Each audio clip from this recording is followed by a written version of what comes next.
Hooray! Art with us! Who hated and who admired the image of heaven in the Sistine Chapel. And when did Michelangelo tell the Pope that he would modify his paintings only after His Holiness puts the world in order? Michelangelo had a difficult time with the popes. They wanted him to give up his beloved marble carving and start painting. He hated his new task but still completed it, resulting in one of the greatest works of art in human history.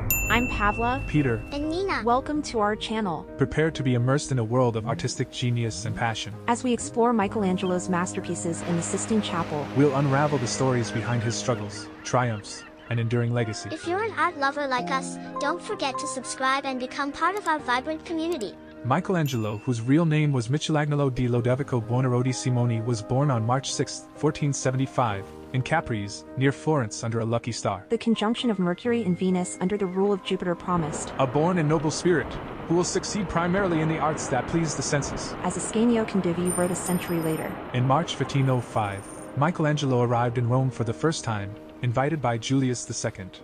The Pope, from the powerful Della Rovere family, was one of the most significant figures in the papal seat of St. Peter and had a passionate love for art. Michelangelo was 30 years old, while the head of the church was twice his age. And they both shared a fierce temperament, irritability, hot-headedness, and untamable ambition.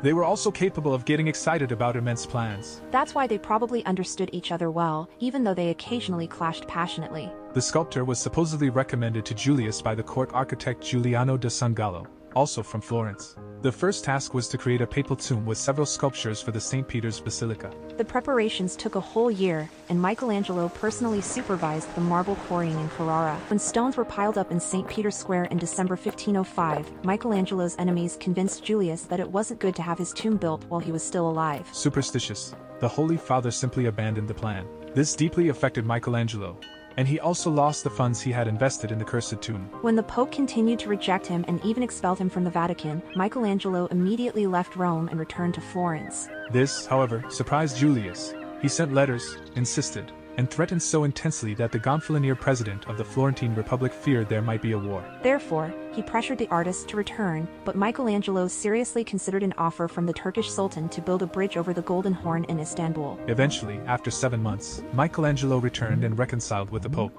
In 1483, the construction of the Sistine Chapel near St. Peter's Basilica was completed with great acclaim.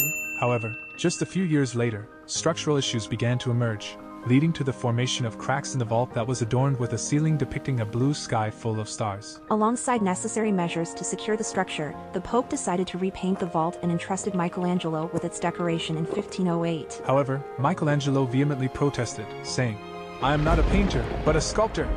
He suspected intrigues behind the assignment, believing they wanted to compromise him because the young Raphael was the shining star as a painter, and he felt he couldn't compete with him. Nonetheless, Julius insisted, and Michelangelo had no choice but to embark on the task.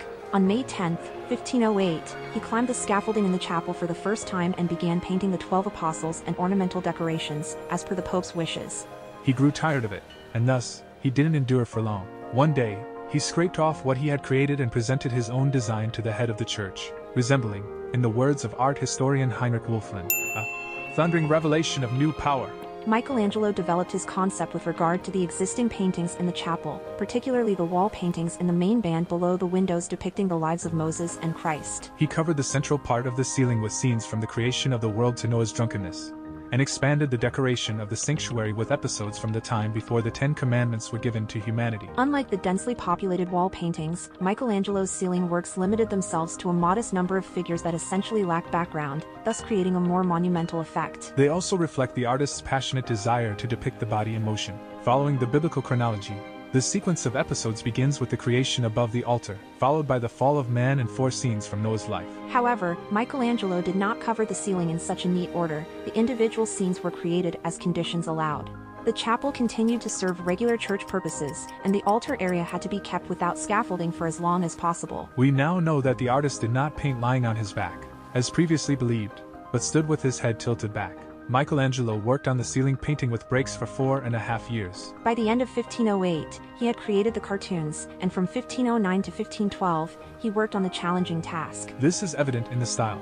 The initial paintings include more figures and complex structures, while the later works are more restrained, dynamic, and monumental, with the creation of Adam rightfully considered the pinnacle of the project. The artist essentially worked alone. He quickly dismissed the Florentine painters who had initially assisted him, keeping only a few helpers to prepare the wall and grind pigments. However, the work did not progress as smoothly as one might think. Just as Michelangelo finished the deluge, the painting began to mold, which deeply discouraged him and made him refuse to continue. The Holy Father requested an evaluation from the architect de San Gallo, who had recommended the artist previously. The expert advised using less watery lime, and eventually, the work resumed. Julius II, known for his impatience, constantly visited to observe the progress of the painting. He even climbed the scaffolding several times to examine it, and captivated, urged the painter to reveal at least a part of the unfinished fresco to the Romans. Michelangelo reluctantly yielded, fearing that people would ridicule him and he would not be able to complete the ceiling. However, the visitors spared no admiration, and even his rival Raphael modified his style after seeing the paintings.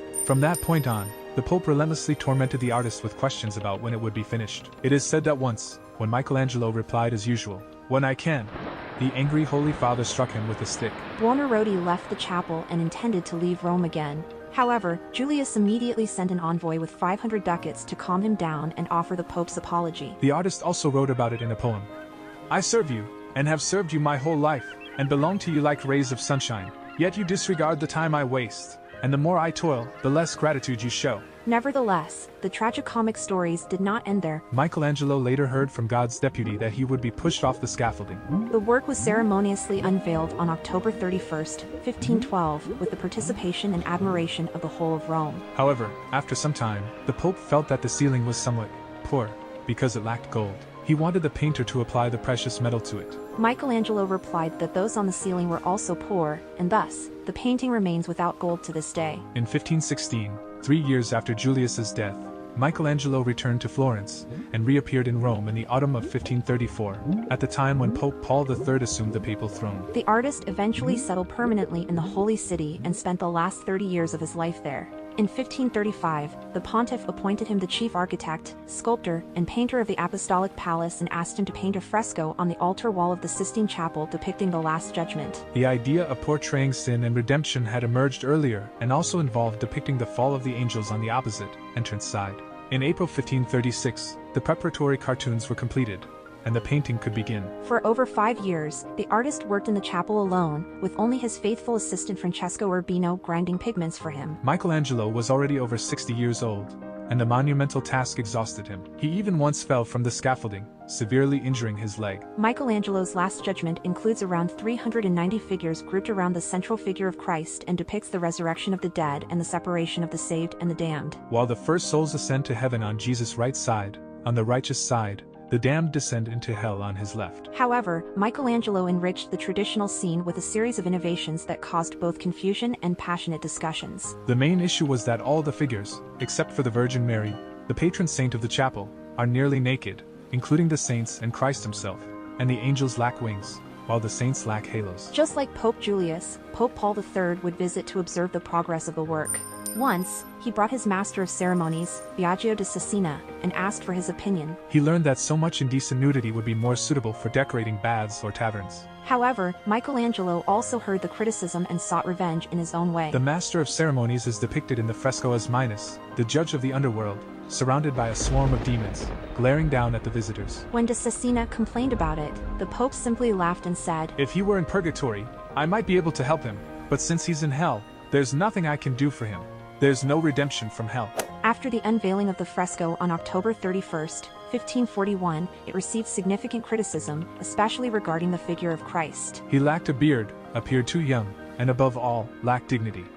With his muscular body, perfect facial features, and tousled wavy hair, the Savior resembles one of the 20 Ignudi, the naked male figures that populate the artwork. He hovers on a dark cloud throne, surrounded by a golden halo and dressed in a light gray cloak that reveals more than it conceals his body. His gaze is directed towards hell, while the Virgin Mary, seated by his side, looks towards the saved. The nudity of the figures, especially the saints, drew criticism as blatant blasphemy.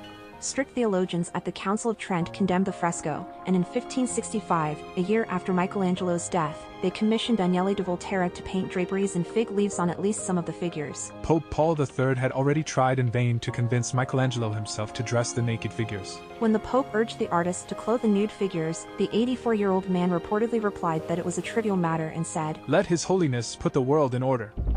The greater danger for most of us lies not in setting our aim too high and falling short, but in setting our aim too low and achieving our mark. And if you enjoyed this video, please don't forget to subscribe, leave a like, and share it with others who appreciate the beauty and passion of art. Thank you for watching. Take care with love and art.